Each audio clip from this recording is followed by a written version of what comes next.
दुनिया की बहुत सी प्राचीन सभ्यताओं में सूर्य को पिता माना गया है और धरती को कहा गया माता। सुदूर उत्तर के इस भूभाग में भी ऐसी ही मान्यता थी। लगभग 10,000 साल पहले हिमयुग की अंतिम बर्फ पिघली और मैदानों में विचरने लगे 12 सिंहों के झुंड। भोजन और वस्त्रों की तलाश में शिकारियों ने उत्तर की तरफ उनका पीछा किया। आईफोन का लगता है यहीं से बनाया गया। और फिर ऐसा हुआ कि जब मुल्कों की सरहदें बनी, उससे भी पहले आर्कटिक यूरोप की सामी प्रजाति इस इलाके में रहती थी, जिसे सप्मी कहते थे। ये फैला था आज के नॉर्वे, स्वीडन, फिनलैंड और रूस के उत्तरी भाग तक। परंपराओं के आधार पर सामी खुद को सूरज का वंशज मानते हैं, यानी सूर्यवंशी। जंगली बारहसिंगे सूर्य की पुत्री की तरफ से मिले उपहार थे। सूर्य पुत्र ने असाधारण शक्ति वाले क्षेत्र में अपनी पत्नी के साथ मिलकर जन्म दिया गालाबाटनिट यानी शिकारी पुत्रों को। गालाबाटनिट हिरणों के कुशल शिकारी थे, जिन्होंने स्की का भी आविष्कार किया। इस बात के लिए कृतज्ञता प्रदर्शित करते हुए सामियों ने उन्हें मृत्यु के बाद आकाश में अमर स्थान दिया, ओरायन तारामंडल के कमरबंद के रूप में। उनका शिकार करना आज भी जारी है। अर्सा मेजर है उनका धनुष। इन्हीं पौराणिक लोगों के वंशज हैं सामी। आइए जानते हैं आर्कटिक के आसमानी शामियाने के तले पनपे जीवन के बारे में। घूम रहे हैं, ऐसा लग रहा है, लेकिन घूम नहीं रहे। सामी यूरोप की अंतिम देसी प्रजातियों में से एक है। हिरणों की शिकारी आर्कटिक के वन्य प्रदेशों में हजारों साल तक बंजारों और खाना बदोशों की तरह रहे।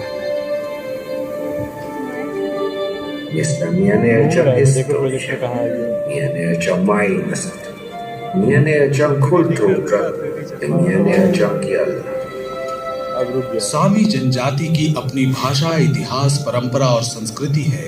अपने बारे में दुनिया को बताने का निराला अंदाज है।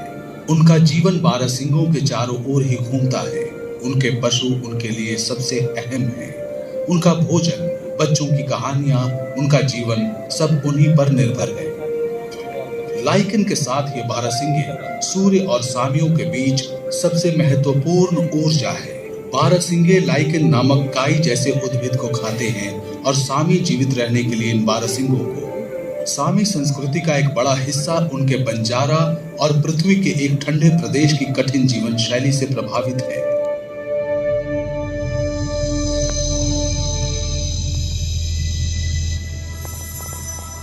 लेकिन आर्कटिक में इतनी ठंड क्यों पड़ती है? भूमध्य रेखा पर सूर्य की रोशनी का एक समान हिस्सा थोड़े से हिस्से में पड़ता है, जबकि ध्रुवों पर यह हिस्सा बड़ा होता है। इसीलिए ध्रुवीय प्रदेश में किसी एक जगह पर कम सौर ऊर्जा मिलती है। इसका अर्थ ये हुआ कि ध्रुव के नजदीक ठंड भी अधिक होती है।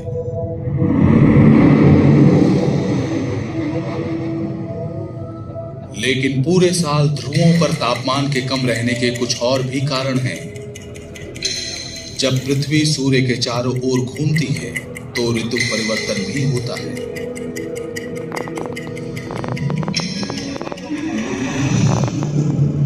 ऋतुओं के बदलने का कारण पृथ्वी का अपनी धुरी पर झुका हुआ होना है। जब सूर्य की ओर उत्तरी गोलार्ध का झुकाव होता है तो सौर्य विकिरण की वजह से गर्मी में वृद्धि होती है। सूर्य की किरणें पृथ्वी के उस हिस्से पर सीधे सीधे पड़ती हैं, तब होती है ग्रीष्म ऋतु। 6 महीने बाद जब उत्तरी गोलार्ध सूरज से दूर झुकता है, तब सूरज की रोशनी कम सीधी पड़ती है। उत्तरी गोलार्ध में आती है सर्दियां, लेकिन दक्षिणी गोलार्ध में हो जाता है गर्मियों का मौसम।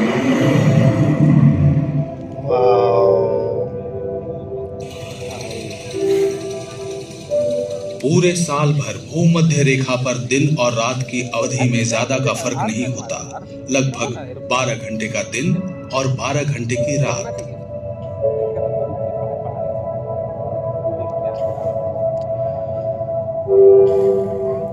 आर्कटिक वृत्त में साल के लंबे दिन के दौरान सूरज कभी नहीं डूबता, लेकिन सर्दियों में छोटे दिन के समय सूर्योदय भी नहीं होता।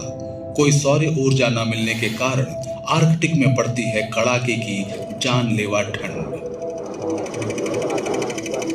बहुत से सामी क्षेत्रों में 2-2 महीनों तक सूरज के दर्शन नहीं होते और गर्मियों के बीच में हर समय दिखता है।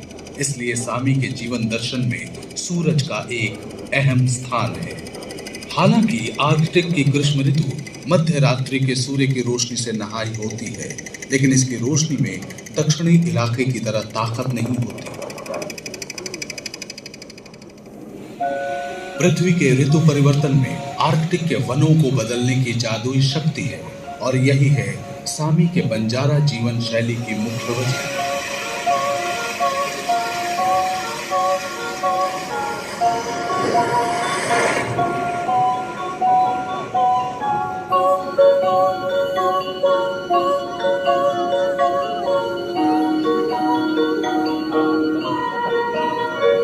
भाई पूरा वीडियो नहीं बना पाएगा अच्छे से, देख रहा है।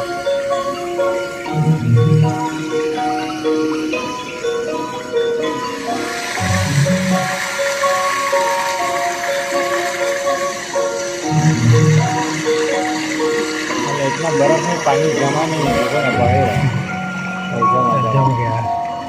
कम जमा है अभी बहुत।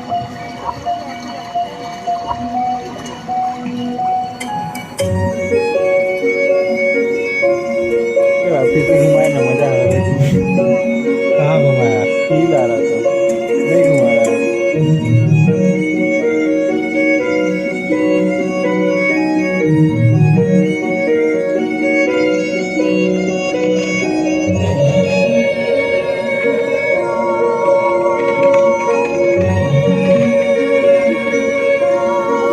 वीडियो बना के लाया है ना पूरा, ये सब रियल वीडियो है।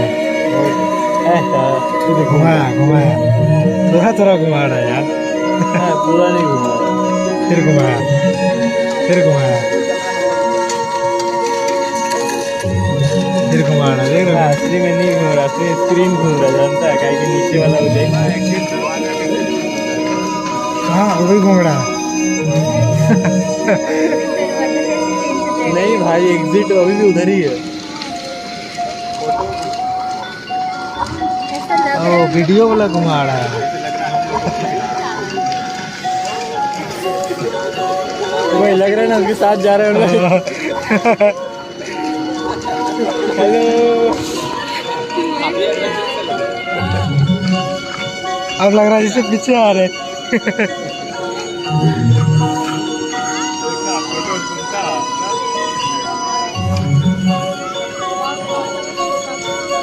भाई कितना मस्त वीडियो बनाया है। स्क्रीन की क्वालिटी और अच्छा होता है ना, बाप रे। हाँ। भाई हेलो भाई, रेंडियर बारहसिंगा। ओ भाई कितना मस्त बना रहे हैं हम परंपरागत लोग। रूप से सामियों ने हमेशा से हिरणों के पीछे पीछे तटों के किनारे उनके गर्मियों वाले चारागाहों से लेकर शीतकालीन चारागाहों की खाक छानी। ये बारहसिंगे धरती पर बसने वाले सबसे लंबी दूरी के प्रवासी प्राणी हैं और ऐसा करते हुए उनका प्रवास का वृहद क्षेत्र कई आधुनिक देशों की सरहदों को भी पार कर जाता है। लेकिन सामियों के लिए ये एक ही यात्रा पथ का हिस्सा है जिस पर आजादी से घूमकर उनके बारहसिंगे जीवित रह पाए। मस्त लग रहा है जानवर। एक बार माँ तो पार लेंगे न्यूटन। हाँ बैठ जाएंगे, बैठ ठंडा चाहिए, कहाँ से लगा देगा ठंडा इतना, गर्मी में मर जाएगा ये। बाल छीन लेंगे इसका तो। असली है भाई सब, बोलना असली है सब। हाँ भाई, ओह गाड़ी भी है यार।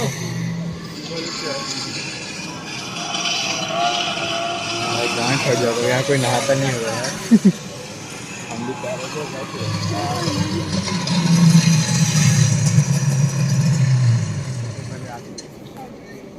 बर्फ पर चलने वाले वाहनों के आने से इन बारहसिंगों को चराने का तरीका बिल्कुल बदल गया है।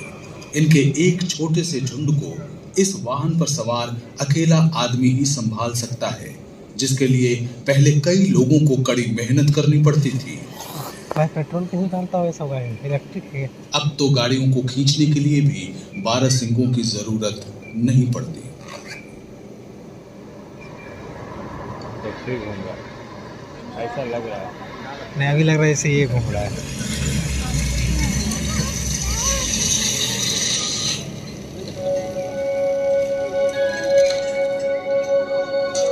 वाह सदियों तक बारहसिंगे और सामी एक दूसरे का सहारा बने हैं। सामी छोटे समूहों में रहते हैं। इस समूह का आकार उस इलाके के संसाधनों पर निर्भर करता है। आज सामियों की संख्या लगभग 80,000 से 1 लाख तक है, लेकिन सिर्फ 10% ही बारहसिंगों पर आश्रित है। हर परिवार के पास पशुओं की संख्या 1000 या उससे भी अधिक हो सकती है। कुत्ता पाला है। बारहसिंगों को पालने के काम में पूरे परिवार की मदद की जरूरत होती है। ये इतने निरीह प्राणी होते हैं कि बच्चे भी इनकी देखरेख कर लें। इसी तरह ज्ञान और कौशल एक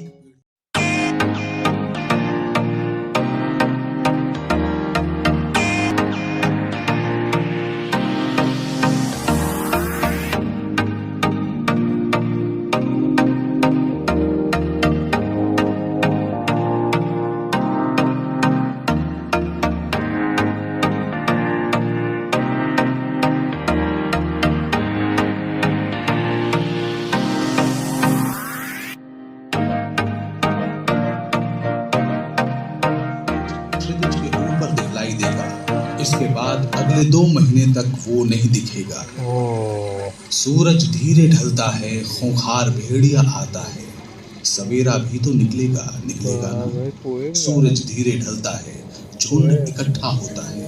सवेरा भी तो निकलेगा। सवेरा भी तो निकलेगा। ओ भाई आर्टिक इसी का पैसा लिया।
वीडियो डिलीट ना करवा दो सारे को। बात कराते हैं भाई। अच्छा हुआ हम लोग बाहर में गेट में टिकट नहीं लिए, स्पेयर वाला। ई वाला का टिकट नहीं था वहाँ।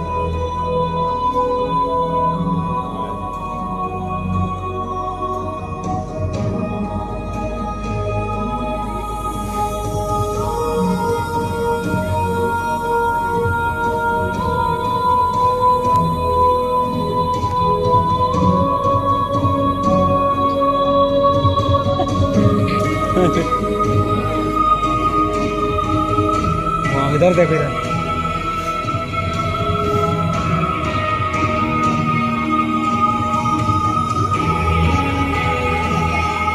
यहीं सो जाता है खाना मंगवा लो। नो फूड अलाउड है। कैमरा भी अलाउड नहीं। हमारे मुंह से निकल रहा है अच्छा खासा हुआ। कोई बात नहीं, बीच में डाल देंगे। वाह वाह वाऊ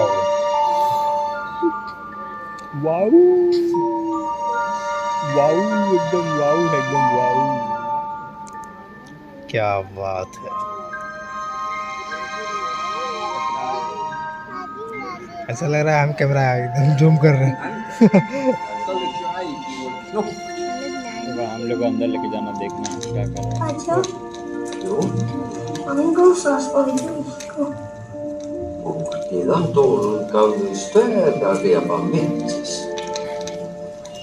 Ja nuo lävi riepan rahtamahtaisi. Ja on lävi rahtamahtaisi. Täällä missä säivis lukkaa mahta aimuni. Noita olles alemmin lukkaa. Nuo lävi riepan tahti. अलग ही कैमरा का एंगल रखा था।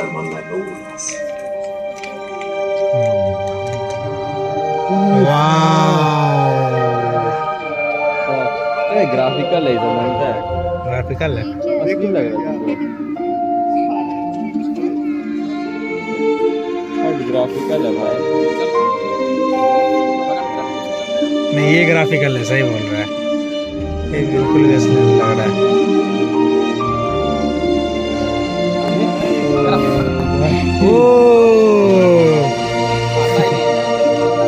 या या ओ भाई ओ मस्त। अरे भाई मजा आ गया। 80 रुपया ठीक है भाई।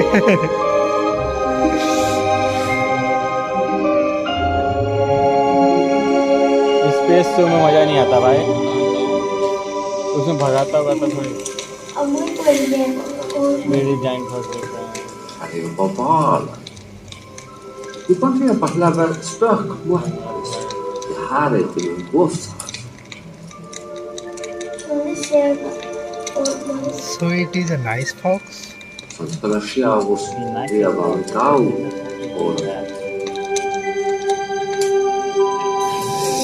Yeah. Yeah.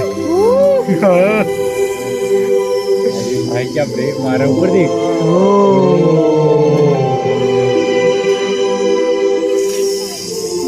भाई भगा हम लोग अभी, अरे भाग रहा हो ये भाई, फॉक्स के पीछे नहीं भगाया हमको, खत्म हो गया लगता है ना।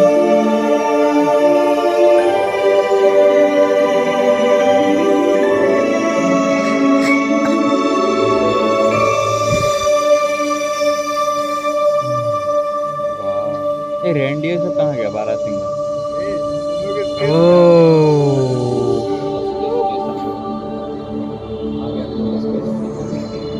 फोटो इसी से लिया लगा। आधुनिक विज्ञान कई सदियों से उत्तरी ध्रुवीय ज्योति के रहस्य को सुलझाने की कोशिश कर रहा था। 400 साल पहले गैलीलियो ने सोचा कि ये सूरज की रोशनी का प्रतिबिंब है, लेकिन गैलीलियो भी गलत थे। कई सदियों बाद हमें उन जादुई किरणों की वजह मालूम है।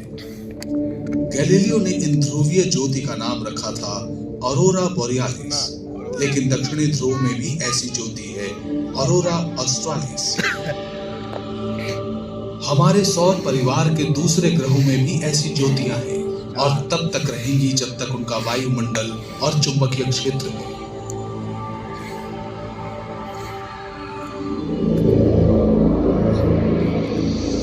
लगभग 460 करोड़ सालों से सूर्य आसमान में किसी विशाल न्यूक्लियर रिएक्टर की तरह राज कर रहा है। ज्यादातर ऊर्जा प्रकाश के रूप में अंतरिक्ष में मुक्त हो जाती है। आयन कहलाने वाले चार्ज्ड कणों की बड़ी मात्रा भी सूरज से निकलती रहती है। 20 मिनट हो गया, पता चला?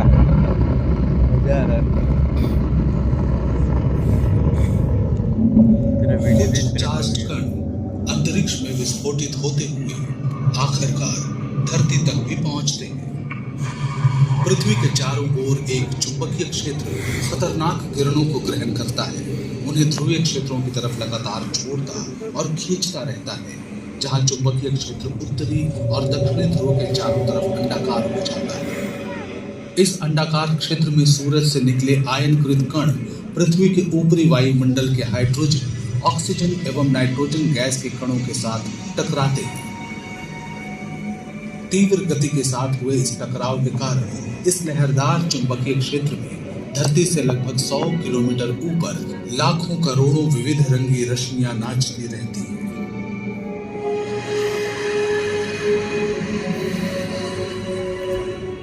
ये रंग निर्भर करते हैं कि गैस कौन सी है। सूर्य की गतिविधि 11 वर्षों के सौर चक्र के साथ घटती या बढ़ती रहती है।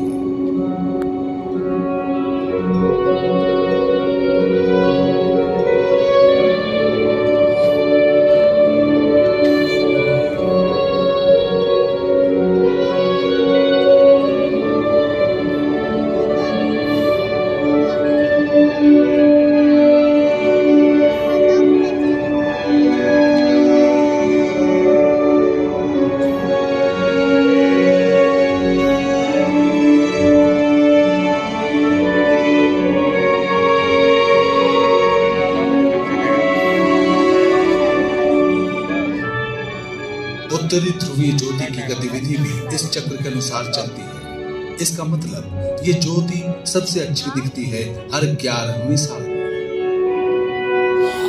वाओ,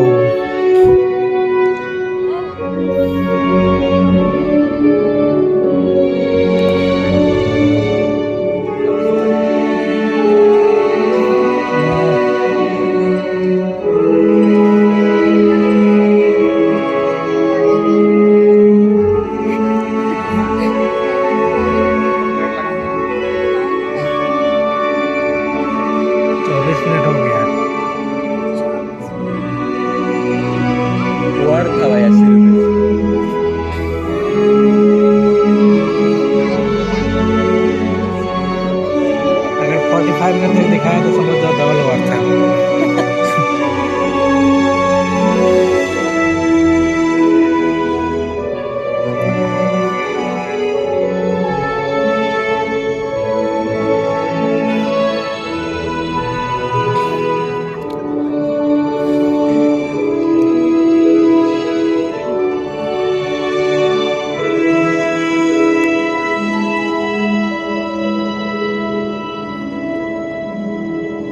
असली में जाके देखेगा ये सब। 2 महीने के अंधेरे के बाद आखिरकार फिर सूर्य निकलता है क्षितिज के पार, पहले बहुत कम देर के लिए।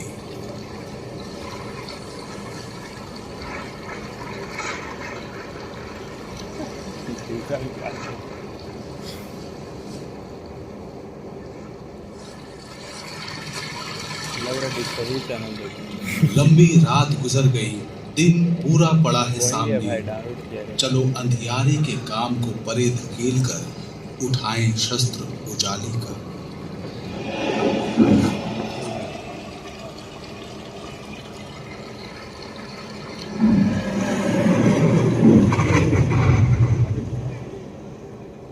हर रोज सूरज आसमान में ऊपर ऊपर और ऊपर चढ़ता जाता है।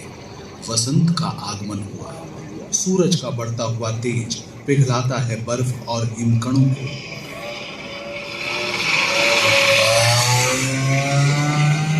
किसी भी शहर या नजदीकी रास्ते से दूर सामी इकट्ठा हो रहे हैं अपनी खास सालाना घटना के लिए, बारहसिंघों का वसंत प्रवास। इस वृहत योजनाबद्ध कार्य में शामिल होते हैं बहुत सारे सामी परिवार जो एक साथ दलबद्ध काम करके इसे अधिक सुगम बनाते हैं। इस वसंत प्रवास पर जाने से पहले का रात्रि भोज शीतकालीन चारागाह के किनारे की एक छावनी में होता है। अगली सुबह बारहसिंघों के चरवाहे अपने पशुओं को दूर से नियंत्रित करते हैं और इंतजार करते हैं बर्फ की हालत के अनुकूल होने का। बारहसिंघों में स्वयं ही प्रवास पर जाने का एक प्राकृतिक गुण होता है, लेकिन एक बेहद जरूरी कदम उठाना ही पड़ता है। इनके समूह को कई छोटे छोटे झुंडों में बांटना पड़ता है, क्योंकि अलग अलग परिवार अपने पशुओं के साथ तटों की ओर बढ़ेंगे ग्रीष्मकालीन चारागाहों के लिए। चरवाहे दोपहर तक इंतजार करते हैं ताकि बर्फ की ऊपरी सतह पिघले। बारहसिंघों के खुर बर्फ में अंदर तक धंसते हैं, इससे उनकी चाल थोड़ी धीमी हो जाती है। अब बर्फ की अनुकूल हालत है, क्योंकि अब पशुओं के झुंड को आसानी से हाँक कर बाड़े के अंदर ले जाया जा सकता है।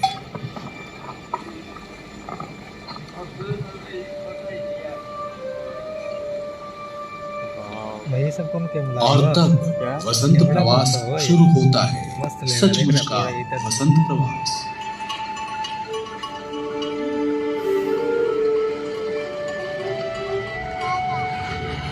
एक बारहसिंगे को झुंड के आगे रखा गया है ताकि वो बाकियों को लुभाए और रास्ता दिखाए।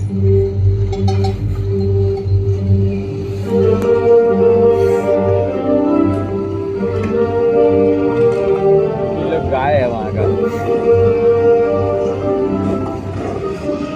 झुंड को पीछे और अगल बगल से आधुनिक चरवाहे अपने बर्फ के वाहनों पर सवार होकर नियंत्रित करते हैं। हाँ, बड़ा है।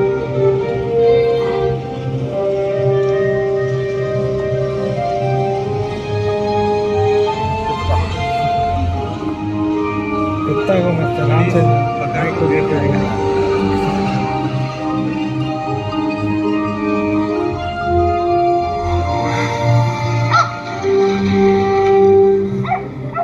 बारहसिंगे धीरे धीरे एक जाल में फंस रहे हैं। इलाके की विशेषताओं के कारण वो विशाल बाड़े में जा रहे हैं। क्या कर रहा है? ये सामी चरवाहों के लिए एक तूफान आने से पहले वाली क्षणिक शांति है। साल का उनका सबसे मेहनत वाला दिन अब शुरू होने को है। सबको घेरा के अंदर डाल दिया। देख रहा है क्या किया? तो देख उधर अलग ले जा रहा है, उधर एक अलग ले गया टोली, एक दूसरा टोली देख उधर जा रहा है आधा। ये देख, डिवाइड कर दिया। वही तो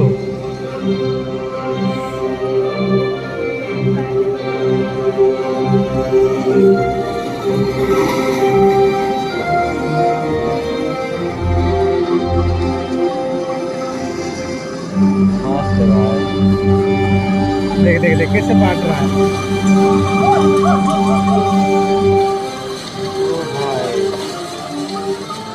तोड़ भी नहीं रहा भाई। बारहसिंगों को छोटे समूहों में बांटकर और भी छोटे झुंड बनाए जाते हैं। फिर उन्हें मुख्य मैदान में लाकर अलग अलग चिन्हित किया जाता है।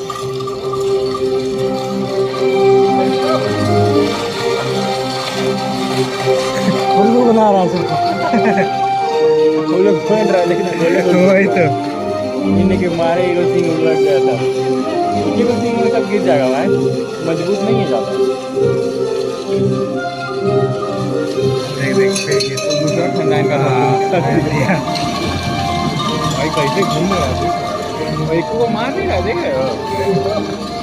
डिसिप्लिन सबको भी रखा गया है।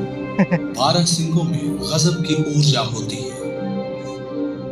सामी अपने परिवार के बारहसिंगों की पहचान कानों के पास एक खास चिन्ह से करते हैं और उन्हें अलग करके ले जाते हैं। बारहसिंगों के हर समूह के साथ ये प्रक्रिया दोहराई जाती है, बार बार, हर बार। इसमें पूरा दिन निकल जाता है। अपना अपना लेके जाएगा।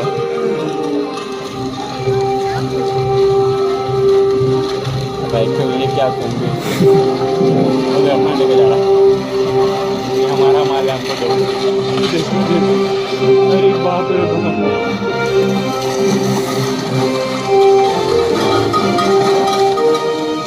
भाई गाय भी इतना डिसिप्लिन नहीं रहता, वो सिंह घुसा देता है। लोग जरूरत से ज्यादा डिसिप्लिन लोग दारू पार्टी करेंगे। अलग अलग सामी परिवार अपने बारहसिंगों को अलग समूह में वहां हाँक कर ले जाएंगे जहां उनके ग्रीष्मकालीन चारागाह हैं। वसंत प्रवास के दौरान धीरज एक खास गुण है। अलग हुए समूहों को अलग ही रहना पड़ेगा और सामियों को इंतजार करना पड़ेगा जब तक कि मुखिया दूसरे झुंड की तरफ न जाए। हजारों साल पुरानी परंपरा का आज भी वसंत प्रवास के दौरान सम्मान किया जाता है। झुंड के पास रात गुजारने के लिए लाव्यू कहलाने वाले तंबू बनाए जाते हैं।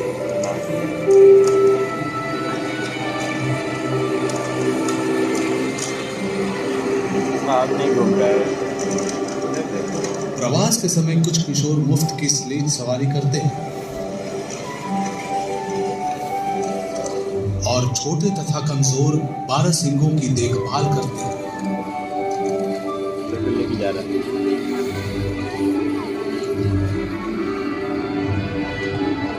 ठीक है ना।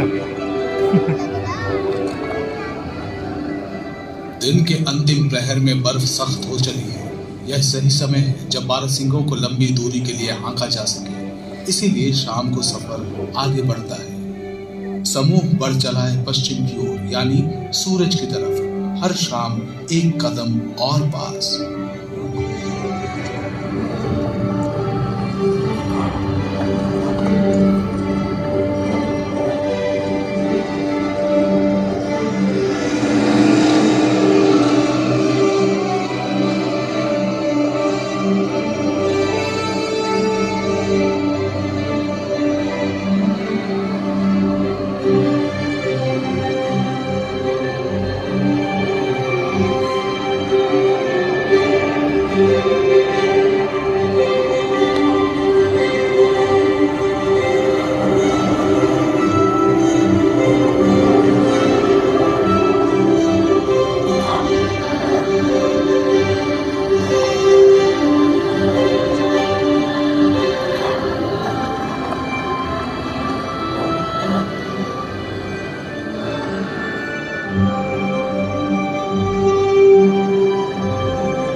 कुत्ता का मस्त है।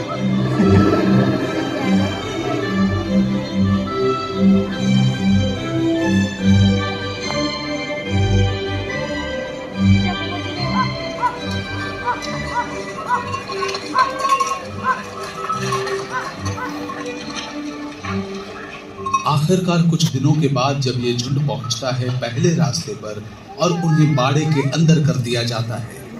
इस साल ये फैसला किया गया है कि इस सफर का एक भाग ट्रकों के सहारे रास्तों से किया जाएगा, क्योंकि यात्रा पथ पर बर्फ की हालत ठीक नहीं है। हम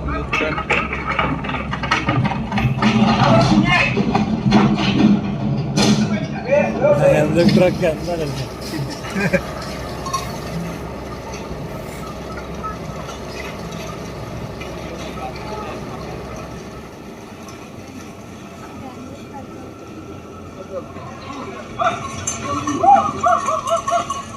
धीरे धीरे सरक रहे वसंत प्रवास के रास्ते की अंतिम बाधा है एक बड़ा खाड़ी नुमा दर्रा। थक चुके पशुओं के सामने पड़ी है 5 घंटे की नौका यात्रा। ये है इस सफर का अंतिम चरण।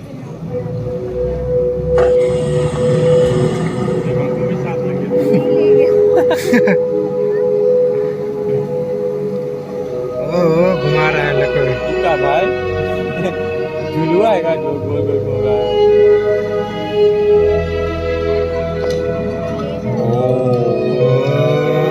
कैसे लिया है फोटो? घूमते ही है। ड्रोन कैमरा से एक आता है 360 कैमरा। नाव पर सवार बारहसिंगों का मन भी शांत है, क्योंकि वो जानते हैं कि उनका लंबा सफर अब खत्म होने को है।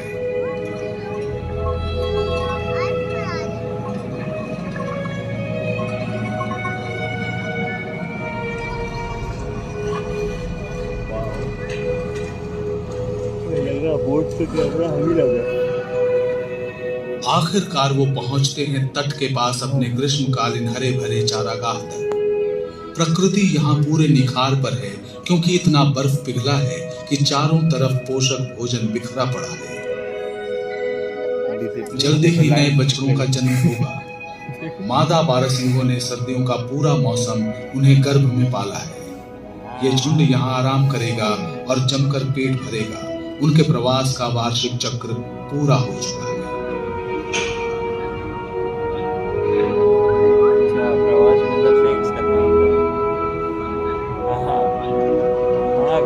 जब उसको छोड़ा था झुंड में वही किया था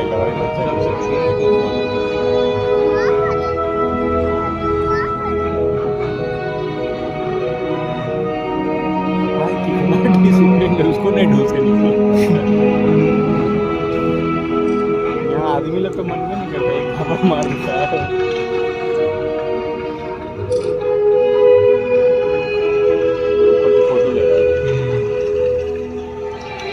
वो जीव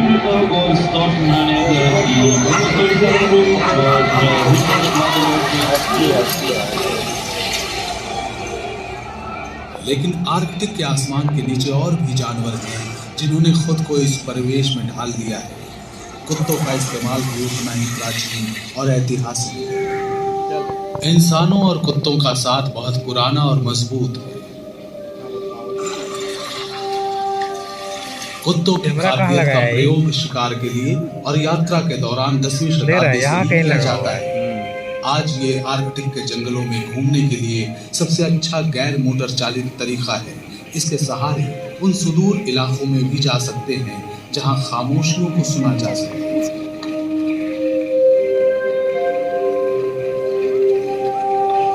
गाड़ी लेना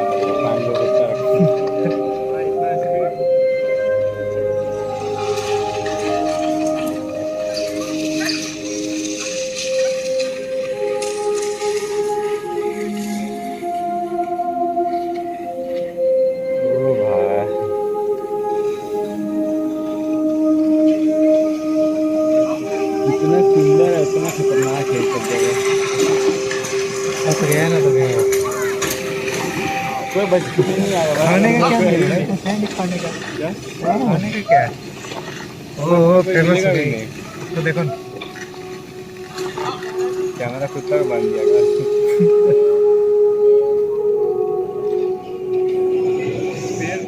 सामियों के लिए 1960 तक कुत्ते नहीं बल्कि बारहसिंगे थे यातायात का प्रमुख साधन।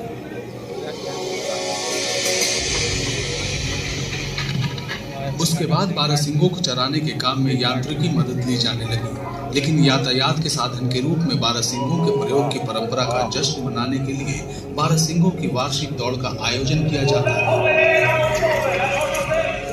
इस दौड़ को कहा जाता है नॉर्डिक चैंपियनशिप रेसिंग।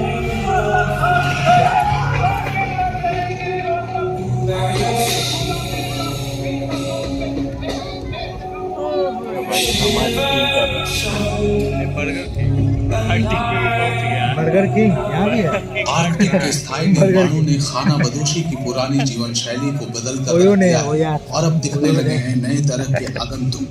पूरी दुनिया से पर्यटक आर्कटिक शहर में जमा होते हैं जादुई ध्रुवीय ज्योति को अपनी आंखों से देखने के लिए। उत्तरी ध्रुवीय ज्योति के सबसे अच्छे नजारे के लिए आपको सर्दियों में आर्कटिक वृत्त से आगे पृथ्वी के उत्तर में और ऊंचाई तक जाना पड़ेगा।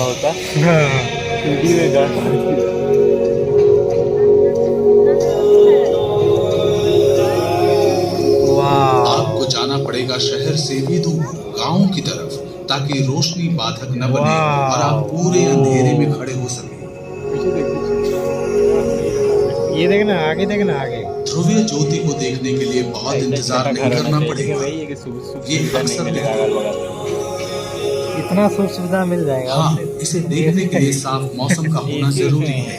या बादलों के बीच में से देखिए इस रोशनी के खेल। उसे सीखो सब, उसे सीखो। तो पहले का आदमी रहता था कि नहीं बाहर?